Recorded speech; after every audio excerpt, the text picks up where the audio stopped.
west, north to south, northwest to southeast, and vice versa. It's really been a wonderful experience.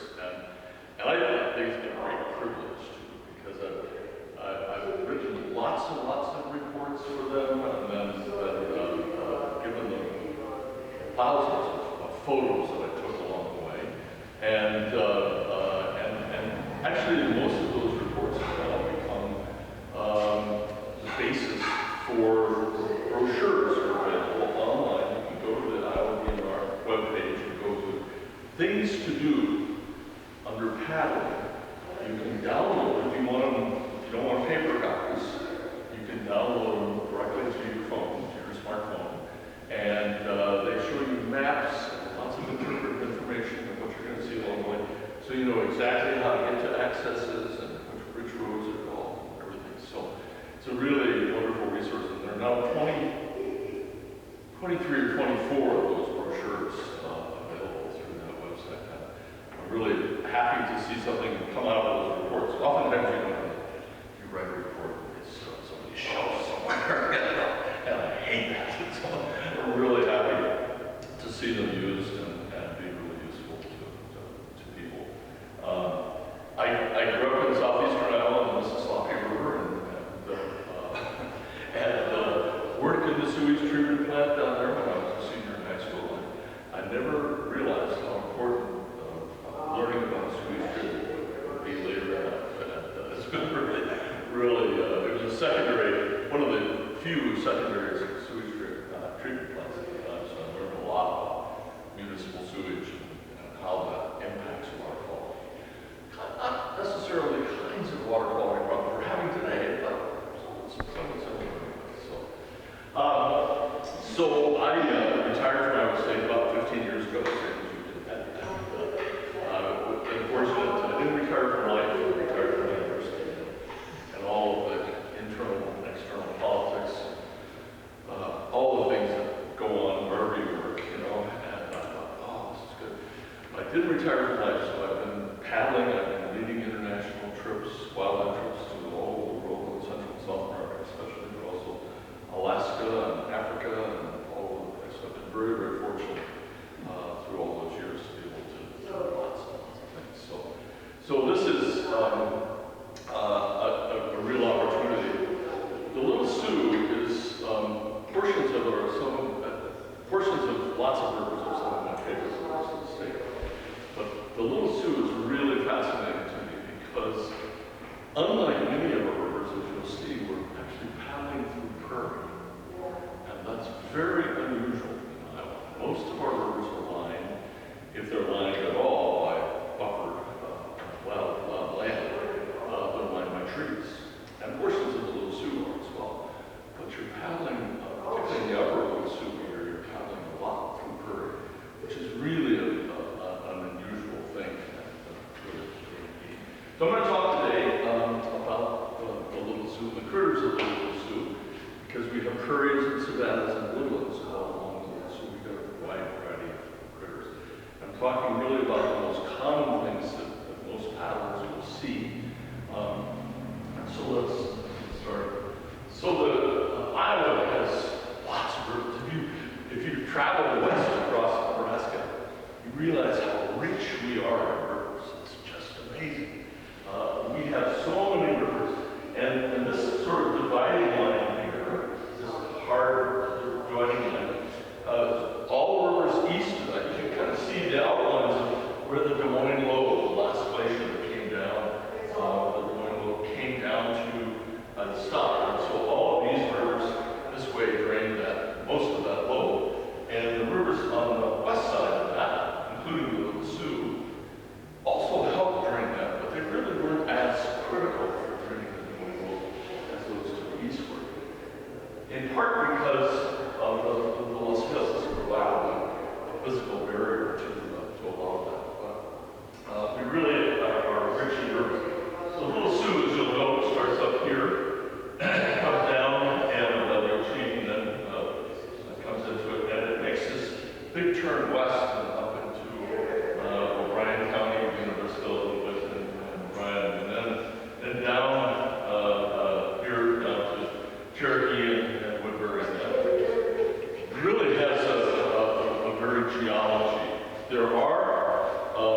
There will be a booklet that's coming out. I finished writing my section back in May. It's about the fauna of the Little Sioux. And there's one of the people who will be talking, Peter Moore will be talking about, you know when he's coming about? Peter Moore? He's a geologist. Okay, he's probably later in the fall, yeah, so they just check their website. So. And Dan Cohen is another, actually a former student of mine, good friend. He's going to be talking in more detail about the accesses and all those sorts of things and things you see in different sections of the river. So be sure to catch him. He's here, I think he's here next week. So anyway, the Little Sioux is one of those. It's a prairie river, it really is. It really begins like so many of our rivers used to be. They begin in wetlands, and they're connected. Those wetlands are often connected underground with groundwater and everything. And only once the water gets to be a certain volume do they begin to flow to the south. They begin to flow and actually form what we would recognize as a stream or a river. And so they often begin in wetlands, and the Little Sioux flows for 235 miles through northwestern Iowa. And really, this river is a mirror for what has happened to most of our rivers in Iowa since the 1840s. We've really had sort of an all-out assault, and I'll go into more detail on that, but it's really changed the rivers in the state of Iowa. The Little Sioux, you can see, starts up here in Dickinson by, what's the name of the park? I can't think of the lake there. It's a single state park. Silver Lake. Lake Diamond Lake. Yeah, Diamond Lake. Just up to the west of Diamond Lake. It comes down through Dickinson into Clay, of course, and Spencer. And then it becomes much larger at Spencer because of the influence of the Ochi coming in. And then dips down here to Buda Vista and Orion. Prairie Heritage Center is right here. Down through Cherokee and Woodbury. And this is the extent of the official water trail. It continues on south until it joins the Missouri farther south. And it continues in a very different way because it's all been channelized. From about, sections that have been channelized from about central Woodbury County on down. And channelization means that they dug it out, scraped it out, to make the water go quickly off the land. So it's really not much more than a drainage ditch. And that's happened to a lot of our rivers, not all of them, but it's happened to a lot of rivers. Because we wanted to control, as human beings, we seem to want to control those rivers and make them do what we want them to do. So it begins as a prairie river. Can you guys see that? Or is there too much light? Maybe we can, wonder if we could turn off these lights. Is that possible? Yeah. A little easier to see maybe. Begins as a prairie river, and oftentimes the nice thing about that, thank you. The nice thing about prairie rivers is you can see critters for a long ways. And one of the nice things about, I've paddled all of those miles basically alone in a kayak. My little kayak, my wife comes with me, but she doesn't come on the river. She puts me in an access in the morning, sometimes meets me at noon, and we camp overnight. We've been able to camp in parks, state parks and county parks all over the state. That's been a real privilege too, to be able to see so many of those parks. And we are tent campers, by the way, so we still camp in a tent. And I must say the mattress has gotten a little thicker. And my wife has had to learn what she calls the roll and lurch method for getting up from the ground. So it's a challenge sometimes, but we still tent camp. So. And there's some really high quality prairies along the river. Those high quality ones are mostly in public ownership too. And this is the Frida Hafner Preserve. And you can see in the background the wind farm as well. But here's the river over here, and this is the Frida Hafner kettle hole, an old geologic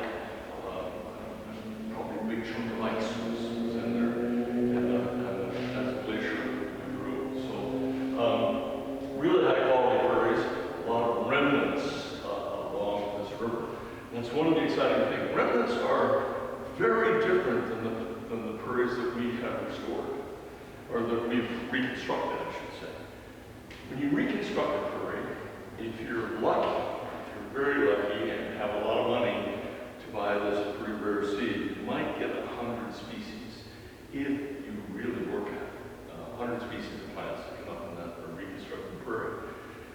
Original prairies, like Frida Hackner and others along the way, had anywhere in a square mile might have 225 to 250 different species of plants. So some of them very, very rare in Iowa. And as you'll see, we've very few of those remnants left. From there on, from Dickinson on south, the river varies a lot, and it has some prairies and some savannas. Savannas are sort of open woodlands that were created primarily by what we call herbivory. They were eaten that way by things like bison, elk, and deer. Three big herbivores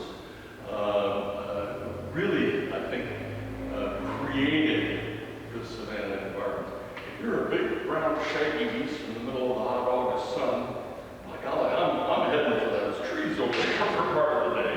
And while I'm there, I'm eating and everything. And it turns out that savanna is very hard to maintain with just fire. Fire is an important tool, but it's very hard to maintain. You need those animals, those critters, eating away at the woody plants underneath and everything, and keeping it open. So savannas, and then there are certainly some denser woodlands along the way, like this.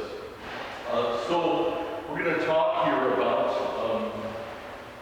some of the critters that are found in East Woods. Farther downstream, beginning especially in Woodbury County, a few places here and there in other counties farther upstream, but it becomes much more human impact. If you see here, we were talking earlier about where many county roads departments and even the DOT convinced landowners that the way to keep the river from meandering, which is what rivers do, rivers just naturally go back and forth, back and forth. Hi, Robin. And it's very, very common for them to do that. But I think that many roads departments convince landowners the way to keep it from eroding and moving very much is to pour waste concrete over the way they got rid of the concrete, basically. Now, today, of course, that's changing because they're grinding up that concrete and making it new surface underneath, which is really good to see. So it doesn't get dumped on purpose. Because I come by these many times, and all of a sudden, half the concrete is missing. Did they pull it out of there? It's in the river. It didn't work often as a riprap because it's just dumped. It's not piled up strategically fall. Also, and there are places, especially farther downstream, where people crop right up to the edge, and that allows the water to the banks to fail all the way down. So especially in the outside, oftentimes even in straightaways we get this, if they're planting too close with no buffers along the side. Farther down from the prairie, as I say, a channelizer river is pretty typical. You channelize it and made it straight, and the banks are often much steeper, sometimes covered with vegetation, sometimes not, and they're often farmed right up to the very edge, very little buffer along the way. Although there is sometimes you see in this section, you can see looking down the river probably a mile, but there are occasional trees. It doesn't mean that wildlife don't use them. They do. There just aren't as many species, and there aren't as many at one time. In fact, in that section from Woodbury and down, I saw more eagles there than farther north. It's kind of surprising. So you would think the eagles would be up here where it's nice, but for some reason they were often farther down. we've long recognized, I think, that rivers are really important to us. But they were important to us for a number of reasons. Rural Americans especially. We settled along them. We have places like Cedar Falls, Cedar Rapids, Falls, Rapids, anything with that in their names. Iowa Falls is where the river was that people settled there and they said, well, there's this falls here, or there's this rapids here, and so we're naming the town after those as well. And the rivers provided lots of things for them. So they provided fresh water, they provided transportation, certainly power for mills, lots of mills along, particularly some of the smaller rivers in the state. In northeastern Iowa and central Iowa, a lot of the rivers have mills in them. Mainly grist mills, but sometimes mills for sawmills and other things as well. They provided certainly transportation up and down, fishing game, food, and most importantly around big cities like Des Moines, they took that sewage away.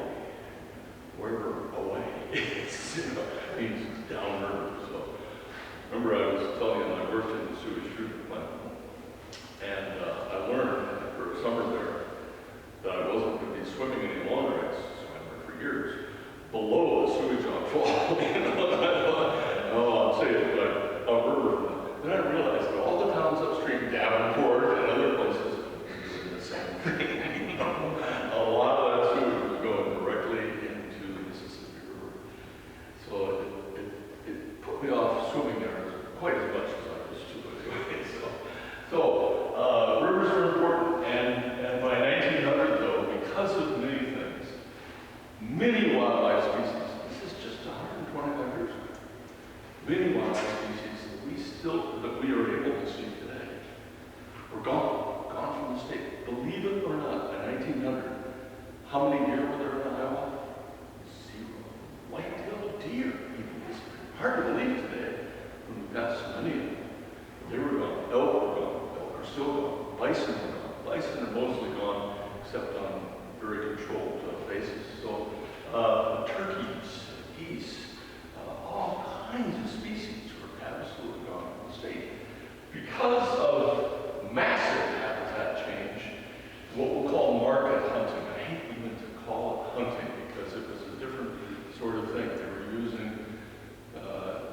means that don't even exist today to hunt. They were marketing, and they would ship them back east to restaurants by the trainloads.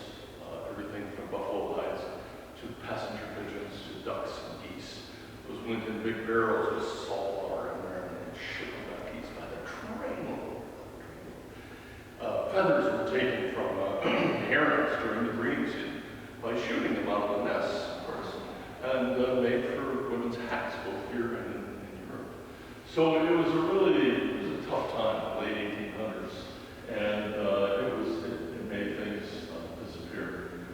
Fire was also stopped during this time period for the most part. Fire, particularly in the prairies, had been a really critical part of managing that prairie. Native Americans, human beings, used fire. Why would a Native American want to use fire around their village? It brings the grass back up. Your clump will come back there. You bet, yeah. So the fresh growth, and not just birds, bison would come back too. It's a lot easier to get that bison home if it's not 5 miles away, if it's just outside your village. That's pretty cool. So people didn't sneak up on you. Your enemies didn't sneak up on you as well because you've got the grasses on the side. Help control insects. It brought game species to you. All kinds of reasons. They used fire, and we sort of stopped that in use of fire because it was very dangerous, hard to control. So that changed the landscape very, very much. When we talk about massive habitat change, this is pretty massive.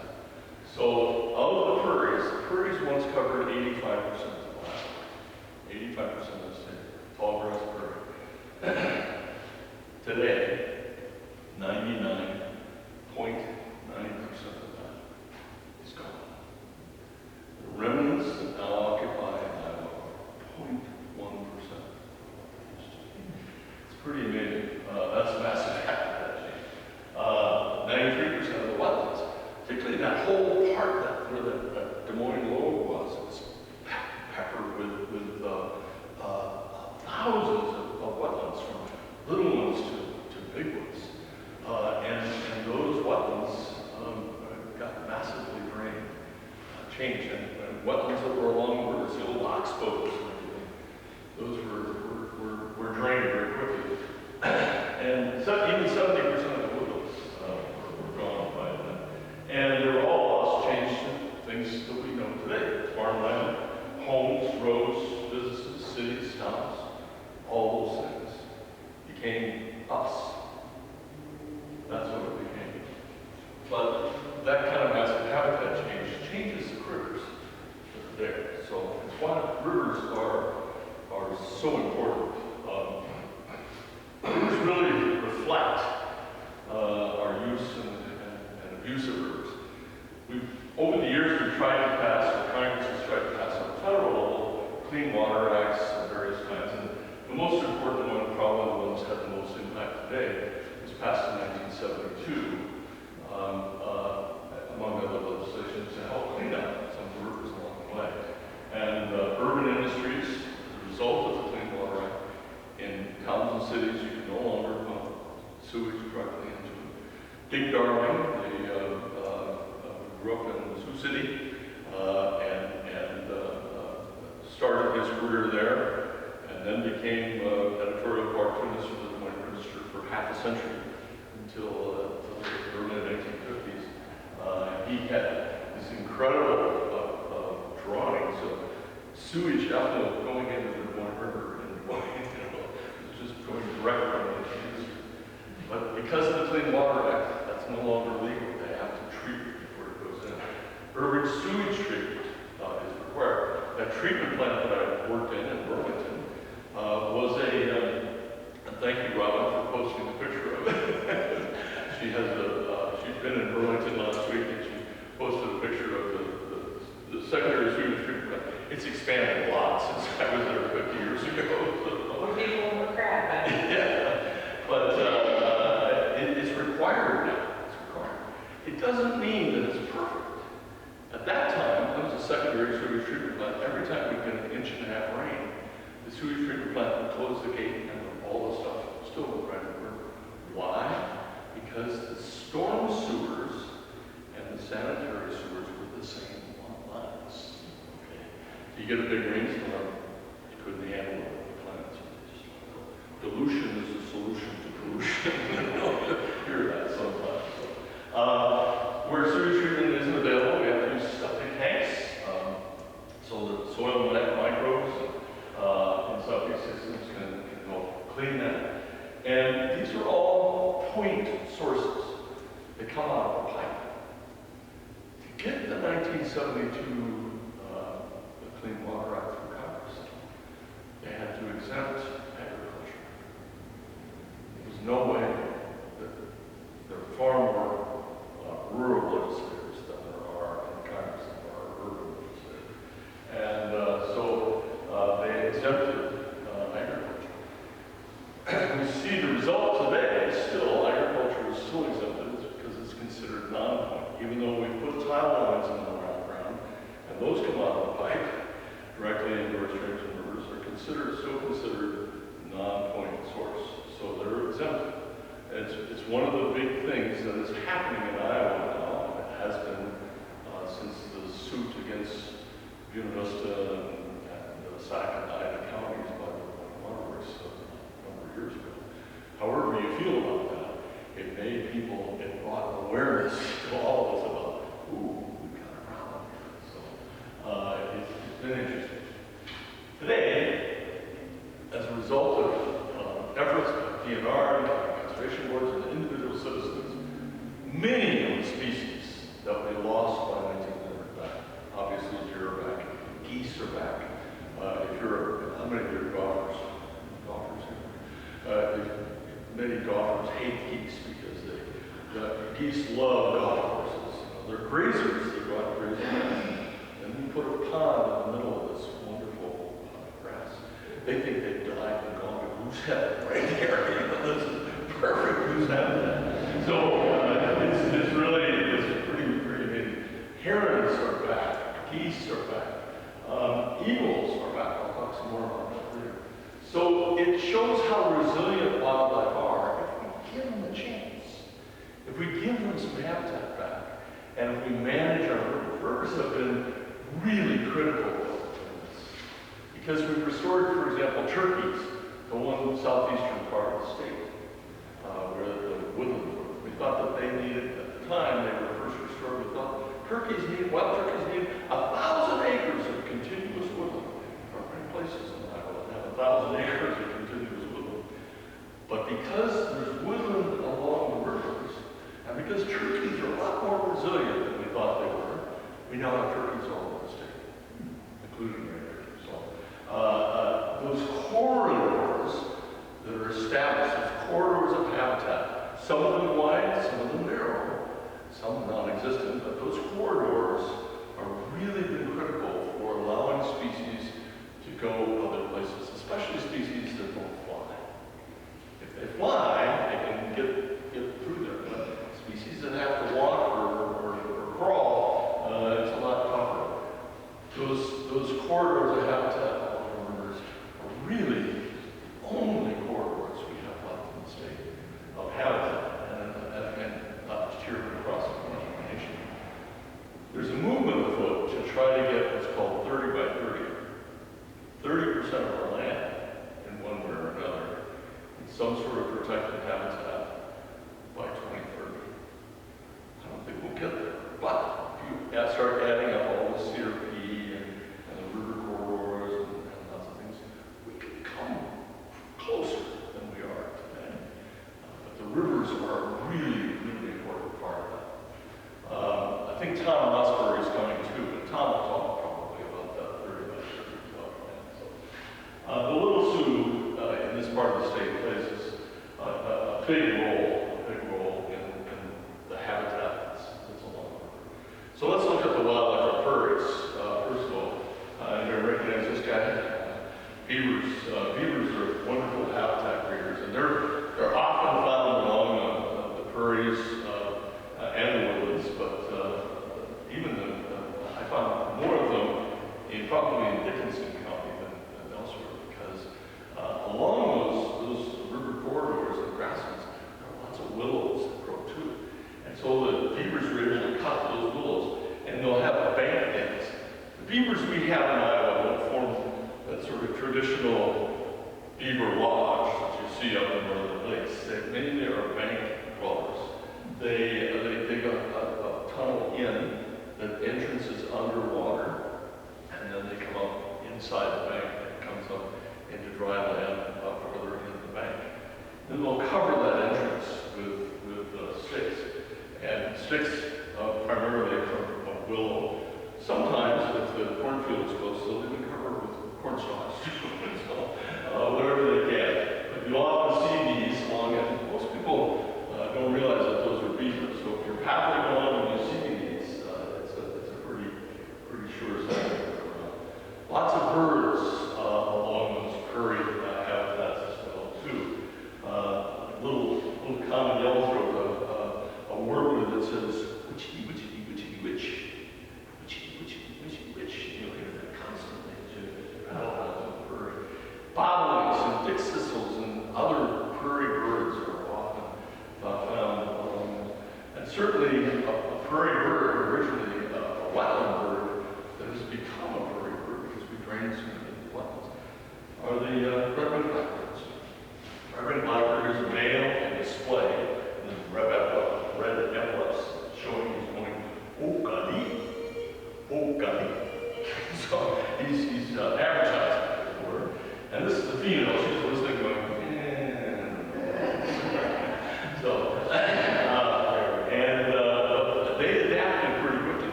So their population, their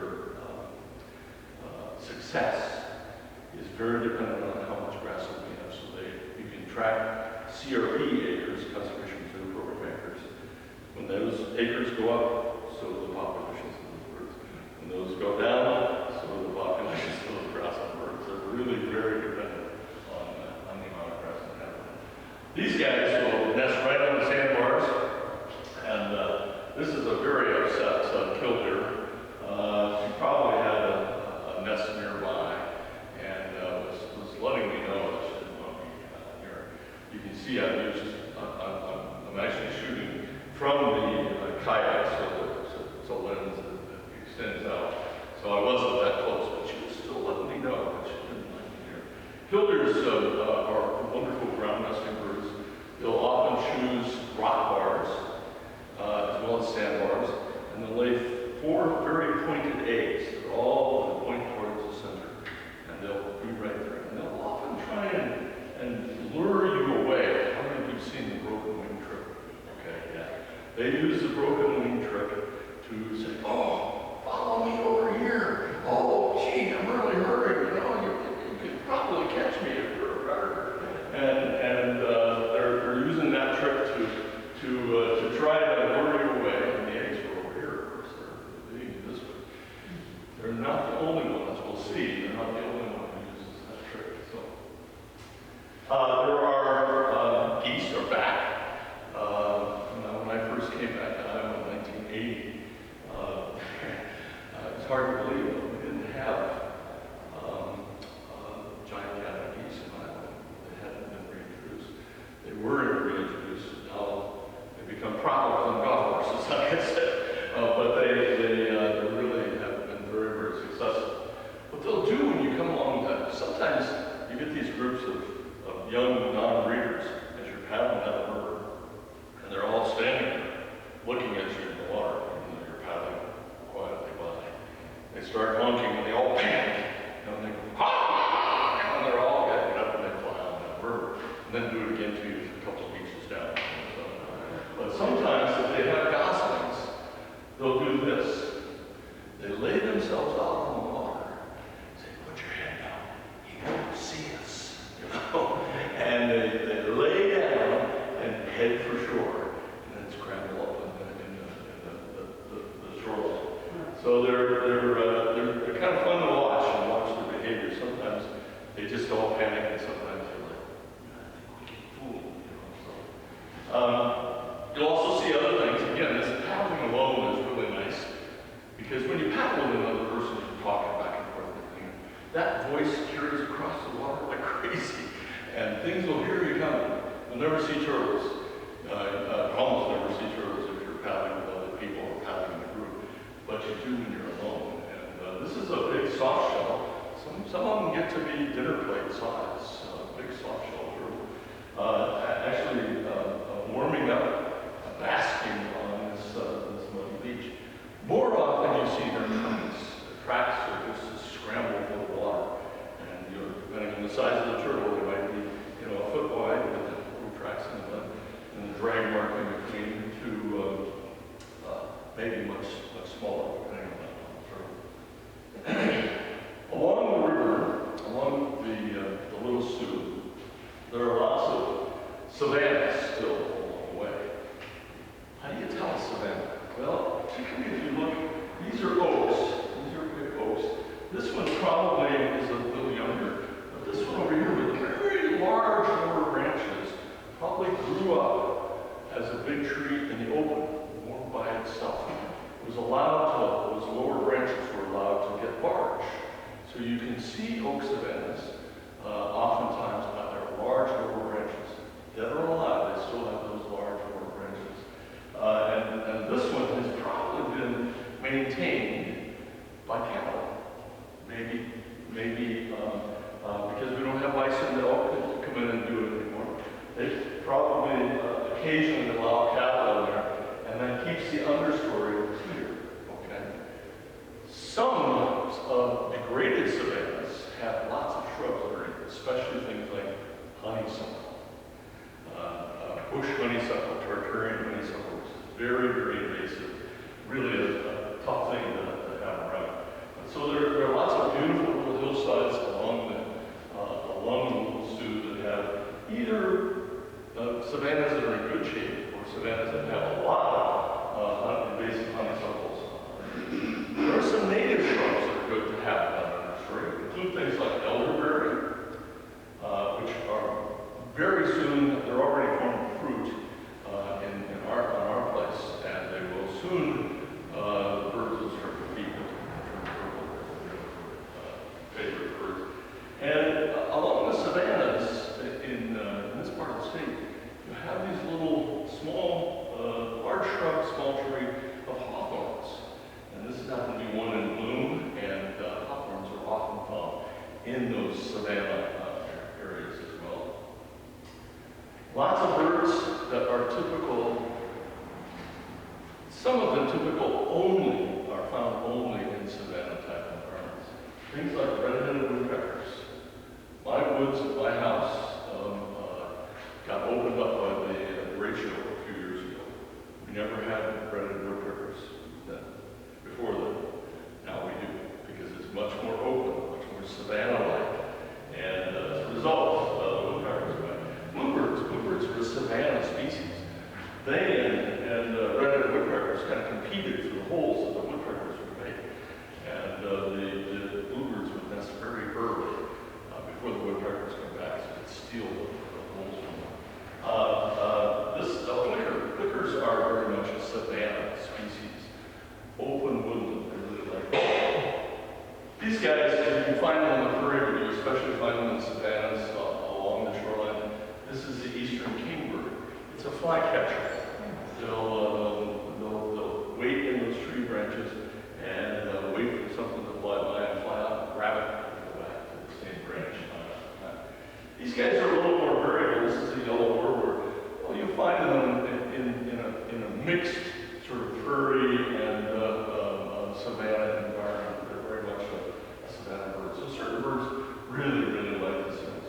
Turkeys love the savannas because you've got the mast crop from the oaks, and you've got the tall grasses and everything else that they can look. This, by the way, this is big blue stem. You might know another name for big blue stem. Turkey foot. So it's a big tall grass, has three awns that, or three, I call awns, the three stems of seeds that look like the coat of turkey.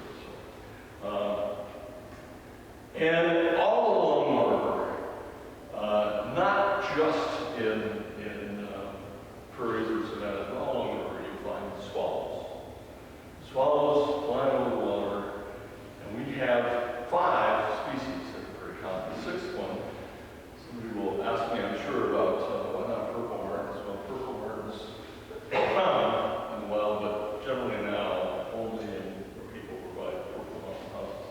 These are found in the wild in different habitats along the river. Let's take a look at some. These are bank swallows.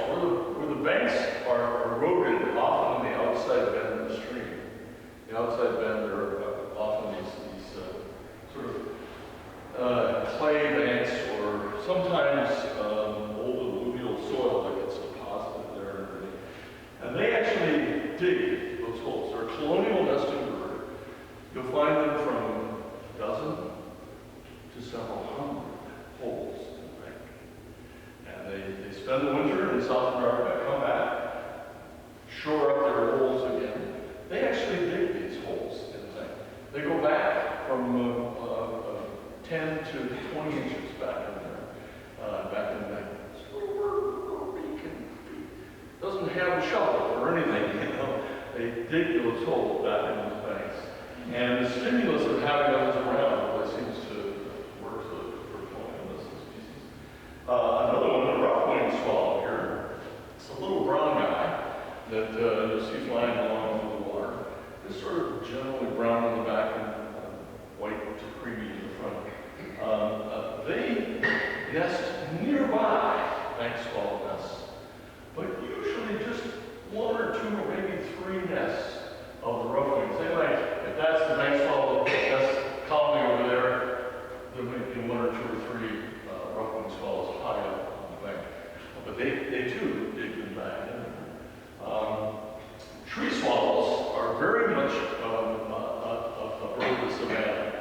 because they like the holes that woodpeckers provide. The holes in trees, they nest in trees, they're solitary nesters. These guys will nest in small groups, but usually solitary. These are the barn swallows, and they have very much adapted to humans being present because they'll build in barns and over your porch lights and all kinds of places. So we'll see. One of my favorites, though, I gotta say, are the cliff swallows. They're absolutely amazing. They're not only beautiful, look at the nice white forehead and the rusty back and blue on the back and the head, top of the head. But these nests, they build beakful by beakful, okay? You can go under almost any bridge in this county and all along the river, almost every bridge. Some of the very new bridges make their concrete too slick for me. I don't like that. But almost every bridge will have cliff swallows, often in large colonies, hundreds of nests. They build that mouthful by mouthful. It takes about 1,200 beaks full of mud, just the right mud, to make each nest. And the hole, as you can see, they're still working on this one, the hole will actually point down. So the young, they're often over the water underneath these bridges. So the young go to fledge to leave the nest. That's commitment.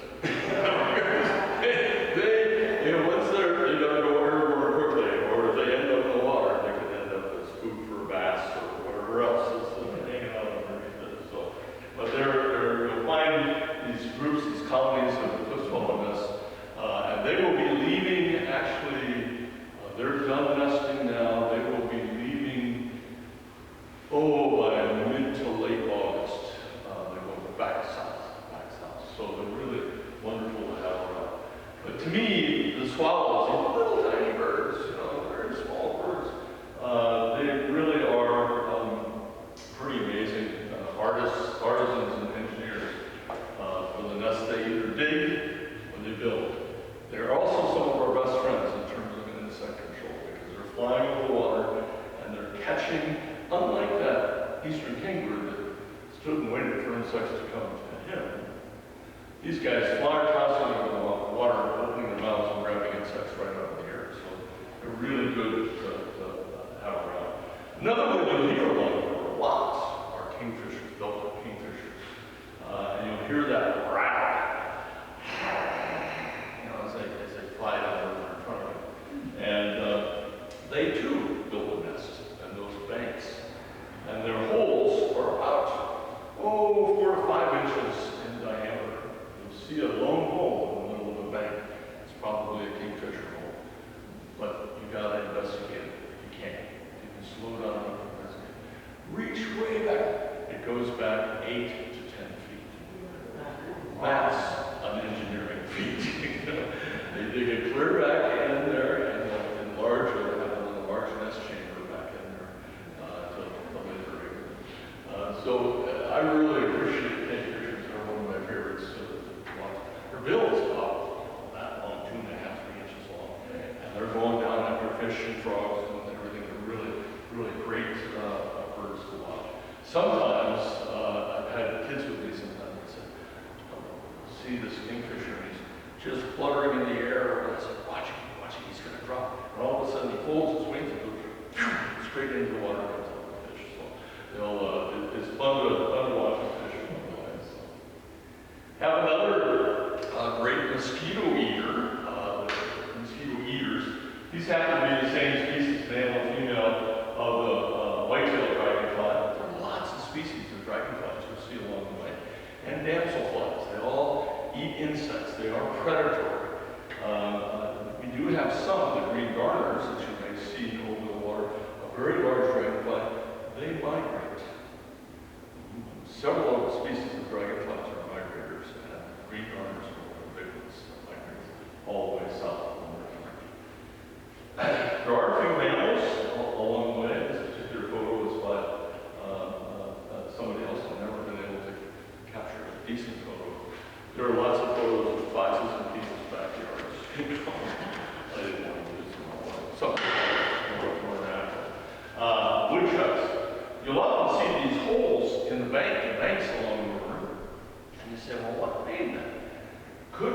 woodchuck, might have been a badger, but the hole is shaped a little different, or it could be a fox. And foxes will often, the vixens, the females will often have 2 or 3 dens. And if she feels that one's getting disturbed too much, she'll move her young to another den. So they'll vary over time. So you will see mammals along the route. Like most rivers, woodlands are also a big part of the Little Sioux. And you'll often, in the woodland areas, you'll have the drapery over the banks of wild grape and wild cucumber. Did you realize this is wild cucumber? Wild cucumber has this fruit, it's about that big around. It has lots of little spikes on it. If you've ever picked cucumbers in your garden, it's got those little spikes. You know? The wild ones have much longer spikes. And again, it's to keep them from being eaten. And wild cucumber vines grow all along our banks, and you can, when they're in bloom, you can really see them. I don't think we're still blooming. No, that could still be blooming. It's still not quite the end of July, so it might still be blooming. So. White-tailed deer, fox squirrels, raccoons. Raccoons don't just forage at night, they often forage in the daytime. Here's a mama with 2 little ones scrambling up the rocks along the way. They're really common animals all over our rivers as well. Sort of my totem bird is a great blue heron. Great blue herons are just, they will often, you'll get an escort down the river. Great blue heron, you see them on the sandbar and they'll fly up.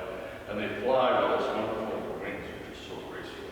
They make that McDonald's ham. If you look at it from behind, it looks just like the rounded ham of the McDonald's sign. And they go on down the river, and you come around the bend, and there they are again. And they'll follow, they'll keep going down the river. They'll take you on down for miles. So wonderful. The great blues are you know, they're a good-sized bird. 4 feet or so high, with 6 or better foot wingspans. They're pretty amazing bird, and their hunting technique is to stalk very slowly in shallows. They stalk and wait, and as they see a fish, they get closer and closer, and then jab that bill right in there. This little green heron, much smaller bird, about that long. They only stand about that high, about a foot and a half. They do the sit and wait technique. They'll have a log very low over the water or a branch. So they're much harder to see for paddles. So they're often back in the shadows. And finding them in the sunlight is tough. So back in the shadows, and they'll sit and wait on that log or branch for the longest time until something swims underneath. Frog or a fish. Again, that lightning flash bill goes in and grabs them. These guys, herons in general, sometimes, and I haven't found, I'm trying to remember if I have found any heronries or rookeries along the Little Sioux. I don't think I did. They need a pretty big wooded area in order to have a good, they're colonial nesters. Find dozens or maybe 5 or 6 dozen nests. And when I say nest, you think of something really well structured. Herons don't do that. They throw a bunch of sticks on a branch and say, that looks good enough, you know. And they're 30, 40 feet off the ground, and they put their eggs up there high. Some parents are just a little loose with others. But green herons, the nest is often lower. Woodducks are often found along this river, and especially in more wooded areas. As you go farther south from Spencer, you go through several areas of public land that are all forested. There are a lot of woodducks in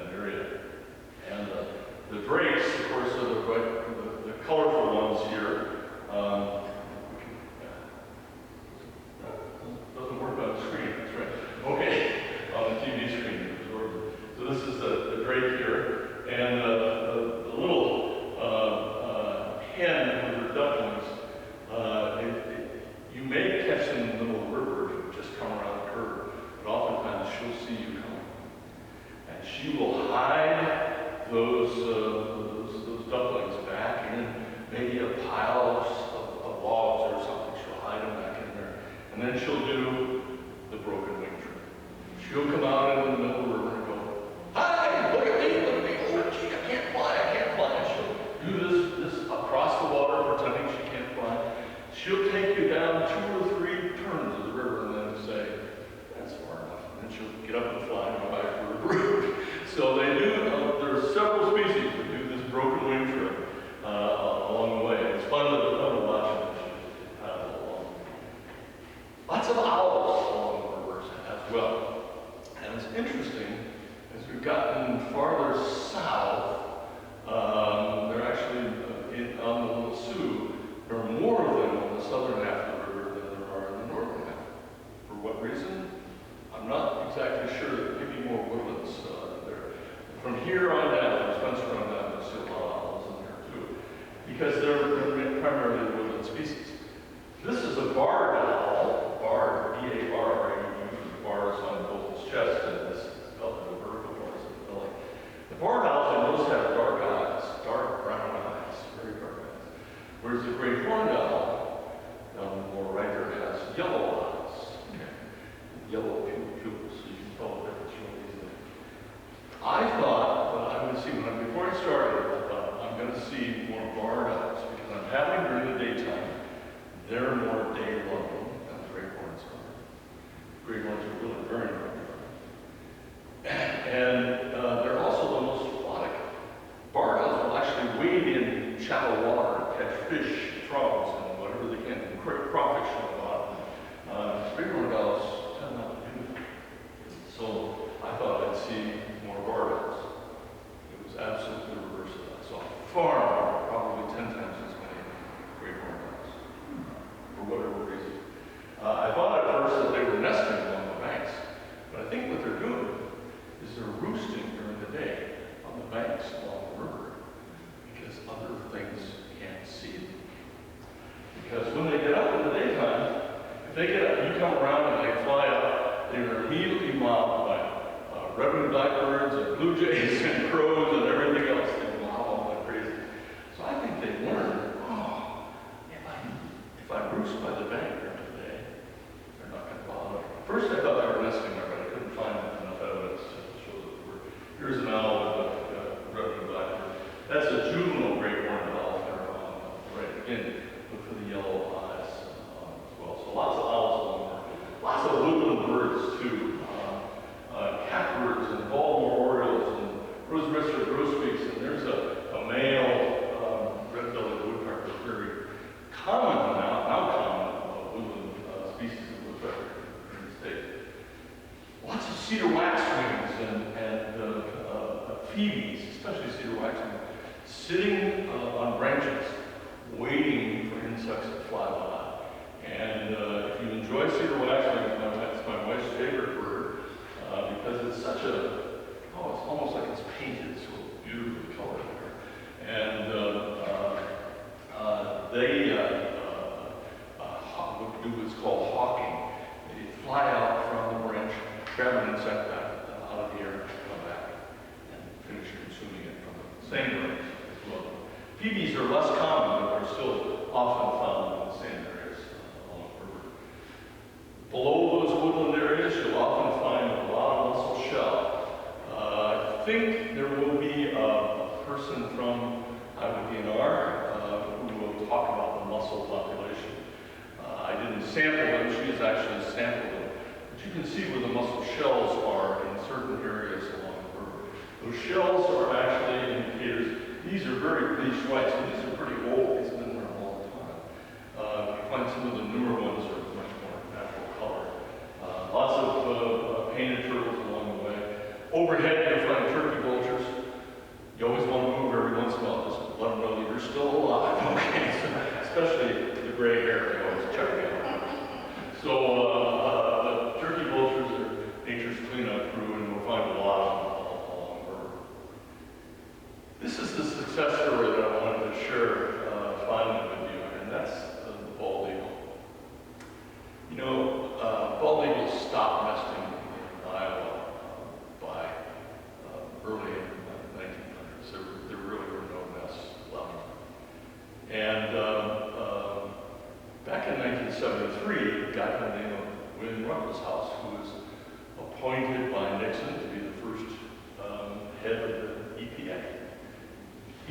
she looked at all the evidence and said, we're going to ban DDT.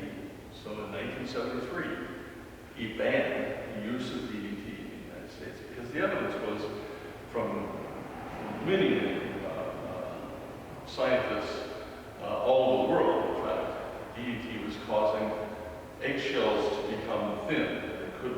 The birds, particularly birds at the top of the food chain, things like bald eagles, some herons, lots of peregrine falcons, all kinds of things were having trouble because their eggshells, they couldn't metabolize the calcium, and their eggshells would be too thin and they would crack.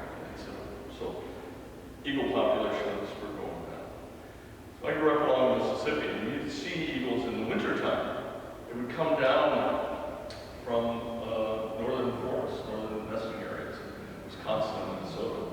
And we'd watch them from a little line that we constructed along the river. We'd watch them fish during the wintertime. They were all adults. Why no juveniles? They don't get their white head, by the way, on my tail until year 5. So you can tell the juveniles, because this is the first year, hardly any white at all, and then they get a little more white splotches and everything in different parts of it as they develop over 5 years. We never saw juveniles. We never saw juveniles. It's kind of, that's not good because there are no kids coming up in the population. Eagle populations nationwide are going down like crazy. And banned DDT. And by 1979, we had our first nest in Iowa. It's over on the Mississippi, northeastern Iowa, and I thought, that's fantastic. As a young biologist, I thought, that's great.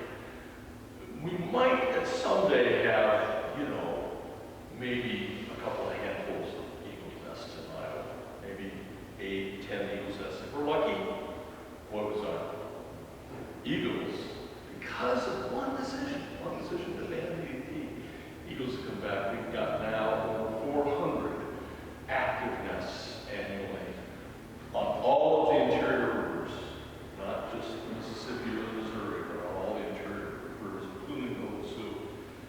It's a testament, I think, to how wildlife can be resilient. If we make the tough decisions and we do some things that maybe are not to our advantage, but are certainly to the advantage of wildlife. I dare not think that we would ever make them come.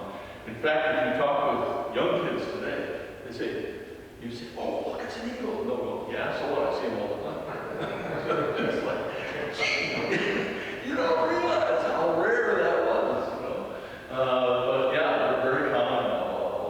We had a nest that you could see from the Target parking lot in Ames along the Skunk River.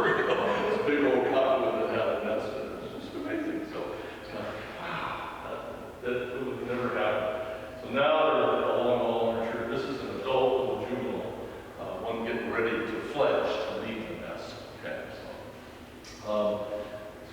the lesson is the decisions we make, be they big decisions like banning DDT or little decisions we make on our own land, our own communities, have an impact on wildlife. Especially, there are places along the upper, but especially along certain sections of the Little Sioux. These are all both along the Little Sioux. We have people planting crops way too close. We have people that allow cattle into the river, that spoil the banks, and poop in the river, and really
gentle slopes, and crops are well away from the river.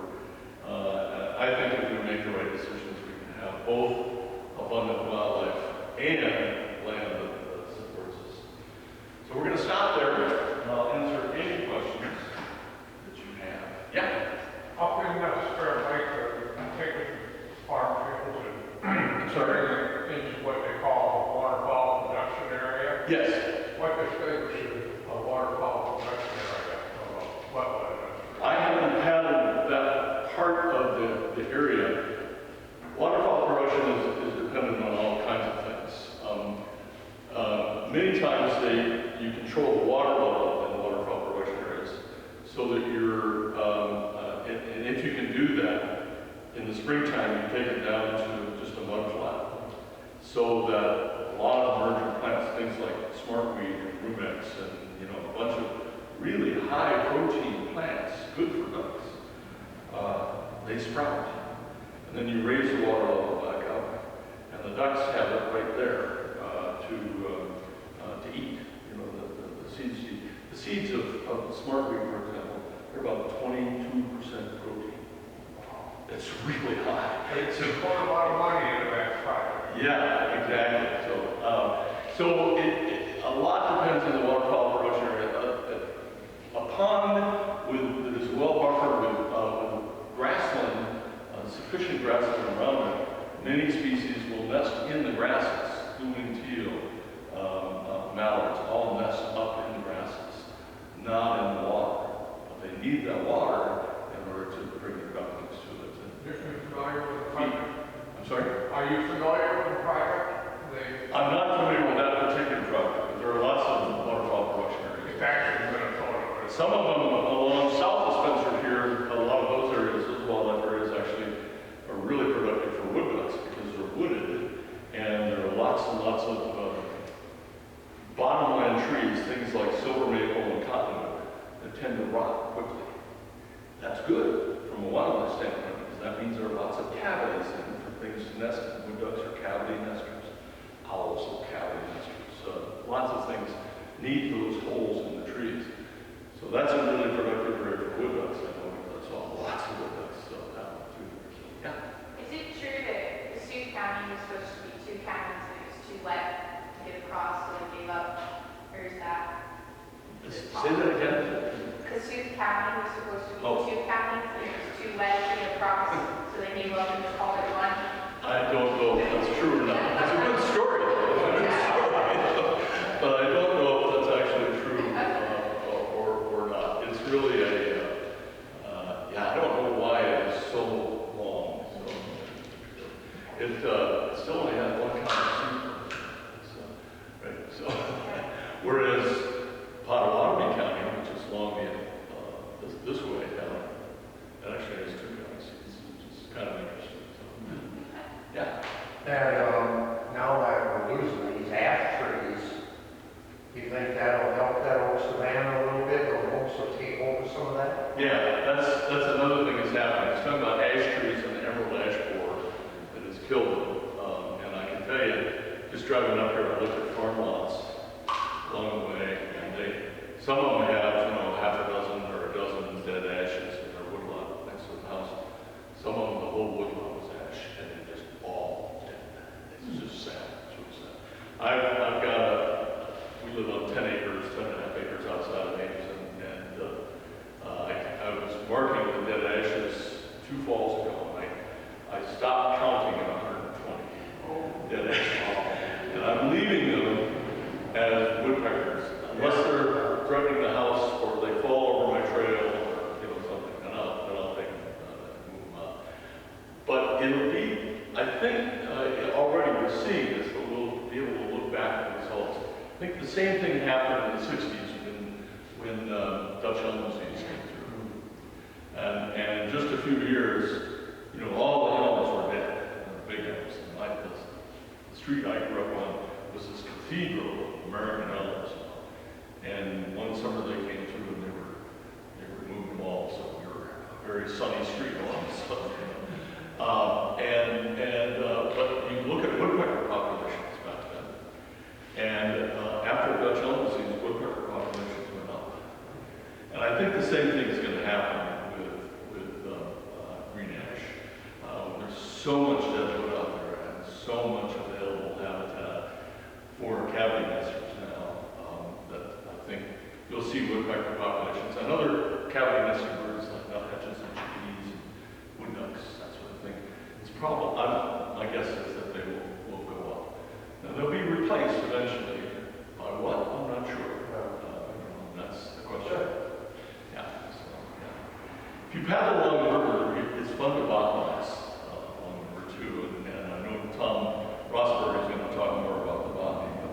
But the bottomland species basically are dealing with silver maple, cottonwood, used to be some green ash, some mulberry, and not a lot of other species that will grow where their roots have to be in water. You go up about 6 feet off the normal water level, and all of a sudden you get things like bur oak, believe it or not, swamp white oak. You'll get some walnuts, even a little bit of hackberry, that sort of thing. And all of a sudden, you get more species. You go farther upslope, then that's when you really get into the other oaks and hickories and buckeyes and all those things that don't like to have their roots but can't stand it. The bottomland forests, though, are really critical habitat because those forests grow quickly and they die quickly. And there are lots of dead wood for a whole nesting species, cavity nesting species. Are there any elm trees in Iowa? Oh yeah, there's still some elms. Not a lot of big ones left. Usually the elms will get up to be 6-8 inches high. I got one a little bigger than that. I try not to say it too loud because the fungus will find it. But and then they die. So it's very difficult, I think, to grow American elms because of the fungus is still here, and that's what killed it. Well, thank you. Well, thank you again, Dr. Pease, for being here. Okay, thank you.